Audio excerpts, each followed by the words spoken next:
সবুজের বুকে হলুদের হাসি ছড়িয়ে আছে এই সূর্যমুখী বাগানে। প্রকৃতি যেন নিজের সূর্যের প্রতিচ্ছবি এঁকেছে মাটির ক্যানভাসে। প্রতিটি পাপড়িতে লেখা আছে প্রকৃতির নিখুঁত শিল্পকথা। এখানে শব্দ নয়, অনুভূতিই কথা বলে। শীতের এই মৌসুমে বাতাস এলে বাগান যেন নেচে ওঠে, যেন সূর্যের সঙ্গে নীরব কোনো উৎসব। এই বাগানে এসে মানুষ যেন আবার শিশু হয়ে যায়, কারণ সৌন্দর্যের সামনে সবাই সমান। দিনের শেষে সূর্য বিদায় নেয়। তো দর্শক, পুরো ভিডিও জুড়ে আমি আপনাদের সাথে রয়েছি মোহাম্মদ এনামুল হক রাসেল।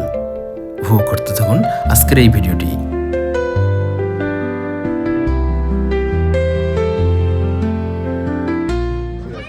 হ্যালো এভরিওয়ান, আসসালামু আলাইকুম। আজকে আমরা এসেছি হচ্ছে রংপুর শহর থেকে 4 থেকে 5 কিলোমিটার দূরে, আর এটি হচ্ছে পানিনচড়া তিস্তা ইউনিভার্সিটি। আমার পাশেই যে ফুলের বাগানটি দেখতে পাচ্ছেন, এটি হচ্ছে সূর্যমুখী অর্থাৎ সানফ্লাওয়ারের অনেক বিশাল একটি বাগান।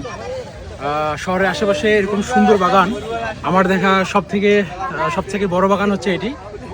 আর এই বাগানে আপনারা মনমুগ্ধকর এরকম ফুল দেখতে পারবেন, এবং বিকেলে বিভিন্ন দূর থেকে বিভিন্ন রকম দর্শনার্থী এখানে আসেন। আমাদের আজকে তিস্তা ইউনিভার্সিটির হচ্ছে ডাইরেক্টর মোহাম্মদ আলামিন ভাই আমার পাশে দেখতে পাচ্ছেন, উনিও এখানে আজকে আসছেন আমাদের। আমরাও এখানে এসেছি হচ্ছে এই ফুলের মেলা দেখার জন্য।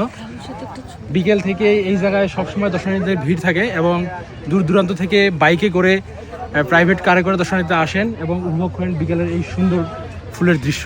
পরিশেষে বলতে চাই, আপনারা অবশ্যই আসবেন। আর ফুল প্রায় সিজন শেষের দিকে, 3 থেকে 4 দিন পরে আসলে হয়তো পাবেন, 1 সপ্তাহ পরে আসলে হয়তো পাওয়া যাবে না। ফুল আস্তে আস্তে চুপসে যাচ্ছে। এটির বয়স হচ্ছে 45 দিন, হয়তো আর কিছুদিন থাকবে এখানে। ধন্যবাদ।